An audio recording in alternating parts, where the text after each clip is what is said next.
జై హో.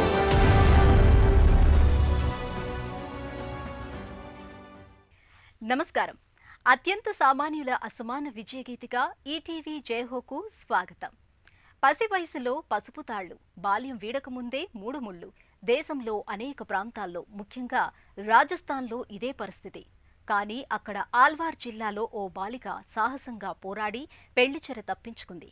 బాలల పెళ్లిళ్లకు వ్యతిరేకంగా చైతన్య నగారా మోగించింది. కోవిడ్ కమ్మిన వేళ లాక్డౌన్ రోజుల్లో చిన్న వ్యాపారులు, హస్తకళా నిపుణుల జీవన చిత్రాలు ఛిద్రమయ్యాయి.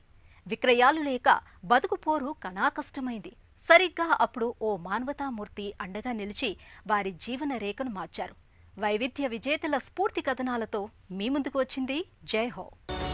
జై హో.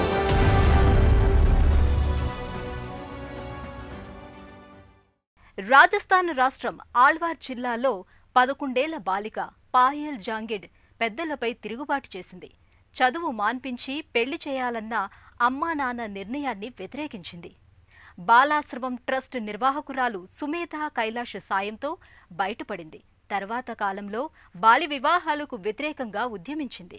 పెద్దల్లో పరివర్తన తెచ్చింది. ఆమె చొరవతో స్వగ్రామమే కాకుండా అనేక గ్రామాల్లో బాల్య వివాహాలు నిలిచిపోయాయి. బాలికలు పై చదువులు చదివి తమ భవితను తాము తీర్చిదిద్దుకుంటున్నారు. పాయల్ జాంగిడ్ ఒక సాహసి. ఎలా చూసినా తనే కథానాయకుడు, కథానాయకి. ఈమెది రాజస్థాన్ రాష్ట్రం ఆల్వార్ జిల్లా హిమ్స్లా అనే ఓ చిన్న పల్లెటూరు. సాంఘిక దురాచారాలు శాసించే ఊరు. బాలికల విద్య, మహిళా సాధికారతకు తావేలేని గ్రామం.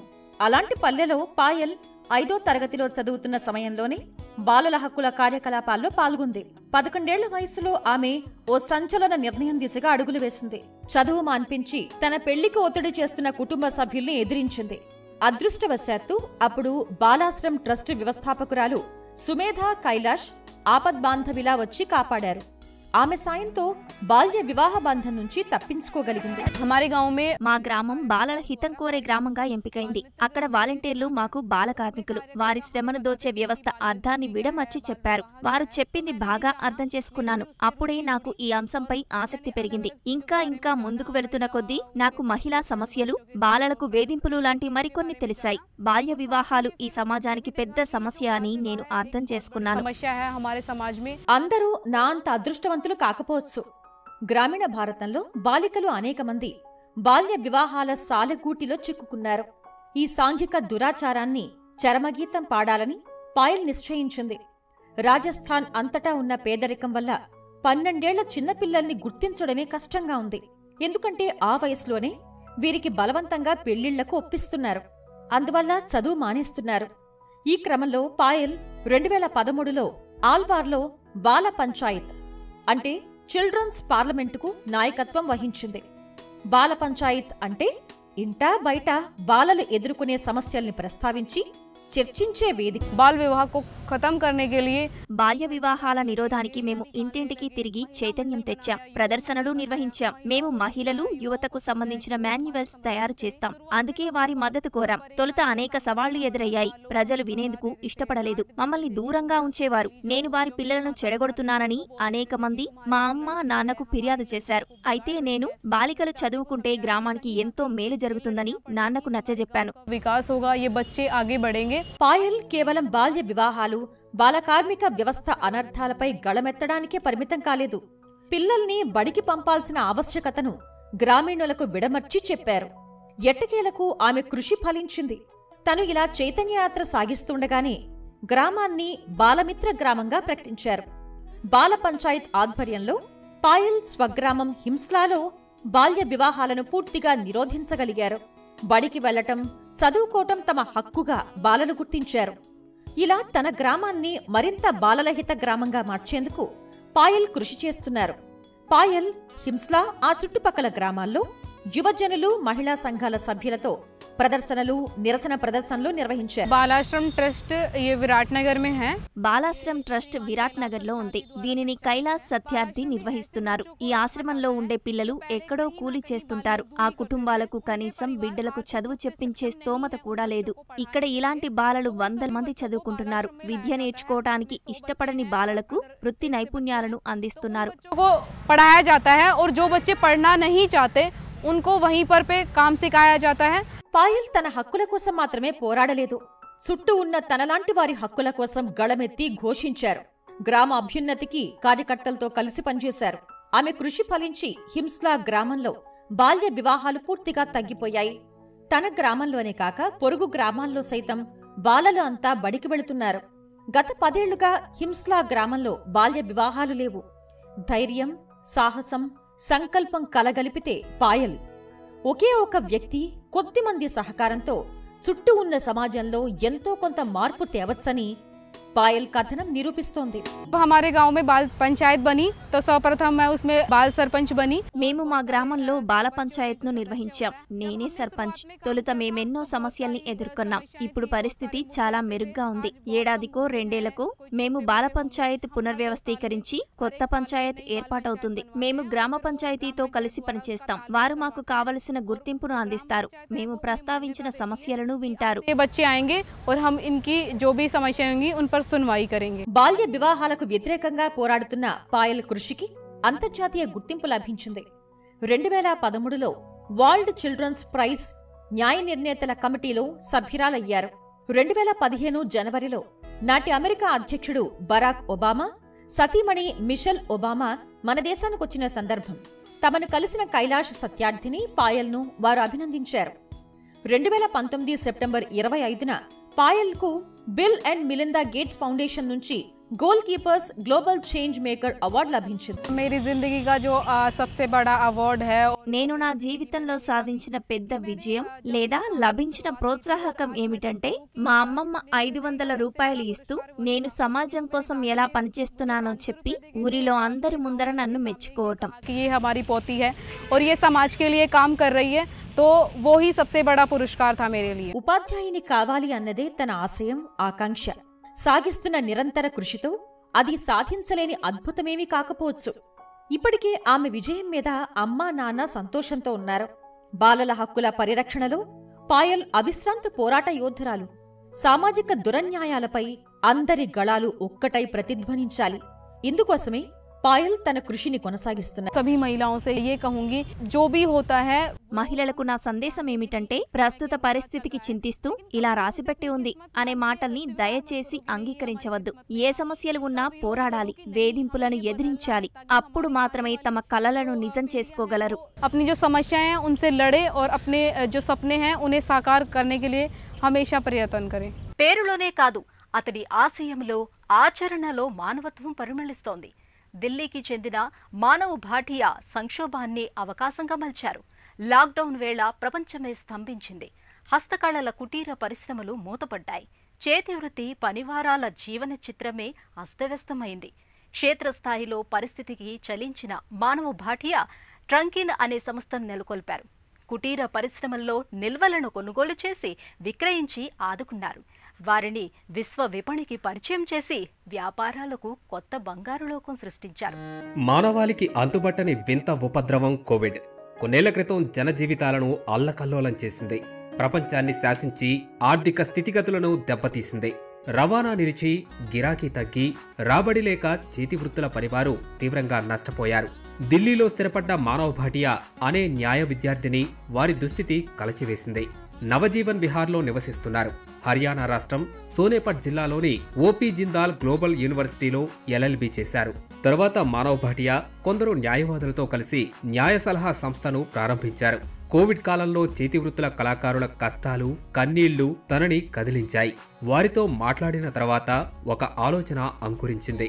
ఫలితమే 2021లో ట్రంకిన్ సంస్థ ఆవిర్భావం. కోవిడ్ మహమ్మారి విరుచుకుపడ్డవేళ దెబ్బతిన్న పనివారికి సాయపడ్డమే ట్రంకిన్ ధ్యేయం.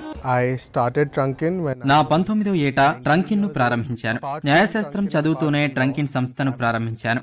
ముందు మేము ప్రధానంగా ఉత్తరప్రదేశ్ హస్తకళా వస్తువులు, గృహాలంకరణ వస్తువులపై దృష్టి కేంద్రీకరించాం. ఉత్తరప్రదేశ్ గ్రామీణ ప్రాంతాల్లో చేతితో తయారైన కృత్రిమ గృహాలంకరణ వస్తువులపై దృష్టి సారించాం. కోవిడ్ మహమ్మారి విజృంభణతో హస్తకళలకు ఏర్పడిన దయనీయ స్థితి మానవుని కదిలించింది. ఎగుమతి ఆర్డర్లు రద్దు కావడంతో వారు పడుతున్న బాధలను చూసి మానవ్, ఆయన తండ్రి వారి దగ్గర ఉన్న నిల్వల్ని కొనుగోలు చేయాలని నిర్ణయించారు. తద్వారా వచ్చిన ఆదాయంతో వారిని ఆదుకోవాలని నిశ్చయించారు. ఇదే ట్రంకిన్ ఆన్లైన్ సంస్థ ఆవిర్భావానికి దారితీసింది. హస్తకళా నిపుణుల వస్తువుల విక్రయానికి మానవ్ అమెజాన్, ఫ్లిప్కార్ట్, మీషో లాంటి ఈ-కామర్స్ వేదికలతో కలిసి పనిచేశారు. Trunkin comes from the word trunk. Trunk పదం నుంచి ట్రంకిన్ వచ్చింది. ట్రంక్ అంటే పాత వస్తువులను భద్రపరిచే పెట్టె. సీజన్ లో ఉపయోగించని వస్తువులను ఆ సీజన్ అంతా దూరంగా ఉంచుతారు. ట్రంకు పెట్టెలో పెట్టి అటకెక్కిస్తారు. కోవిడ్-19 వేళ మేము గమనించిన భావన ఇదే. ఆ సమయంలో కృత్రిమ ఉత్పత్తులన్నీ వృధాగా పడి ఉంటాయి. అవే ఆర్థికంగా ప్రభావితం చేస్తాయి. And driving them towards economic depravity when towards or in and around the onset of COVID. చేతి వృత్తి పని వారి ప్రయోజనాల కోసం మానవ్ వారి దగ్గర నిల్వ ఉన్న వస్తువుల సేకరణను ఆరంభించారు. మీ దగ్గర మిగిలిపోయిన వస్తువులను ఈ ట్రంకులో వదిలిపెట్టండి అంటూ సేకరణకు శ్రీకారం చుట్టారు. 5గురితో కూడిన బృందం ట్రంక్లిన్. ఇది మానవ్ భాటియా కోసం పనిచేస్తుంది. వృత్తి పని వారి దగ్గర నుంచి బాగా విక్రయమయ్యే వస్తువులను సేకరించడమే కాకుండా వారి వస్తువులకు మంచి ధర చెల్లిస్తారు. My vision, I would say, has already been executed. నా విజన్ ని నేను ముందే అమలు చేశానంటాను.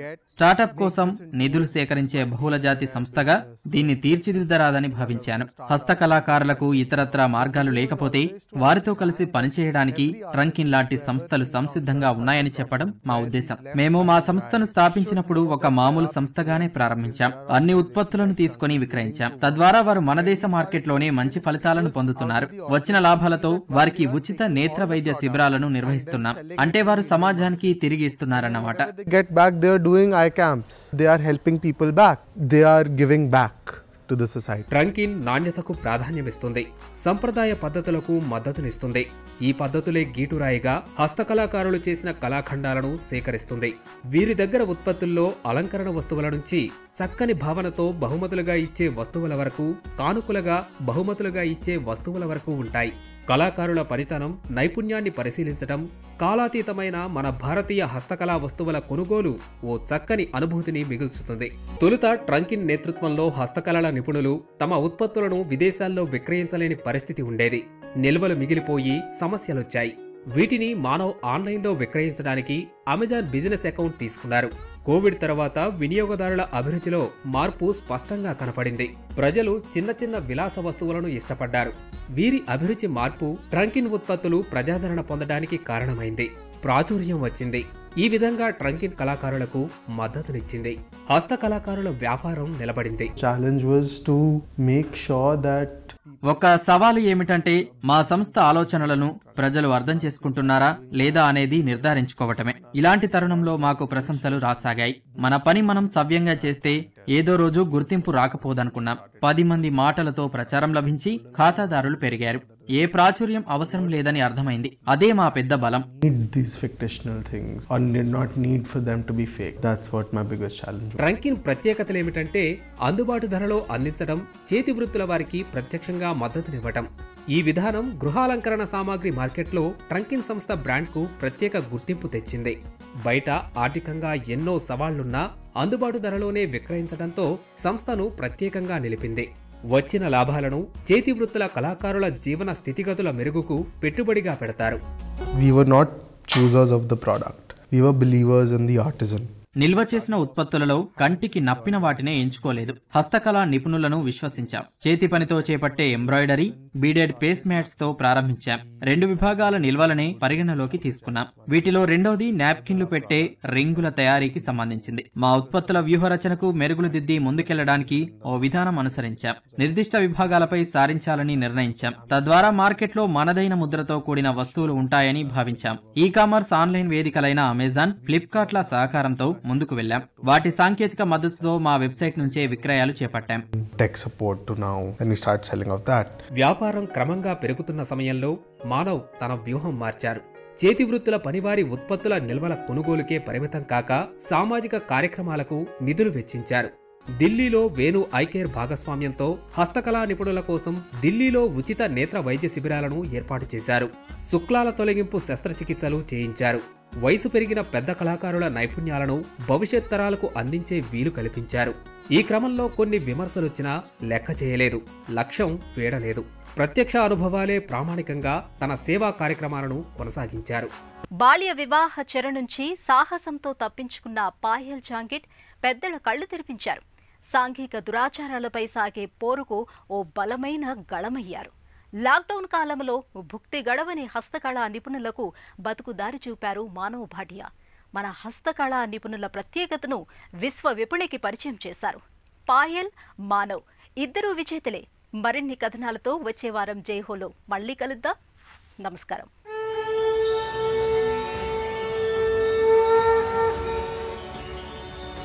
జై హో.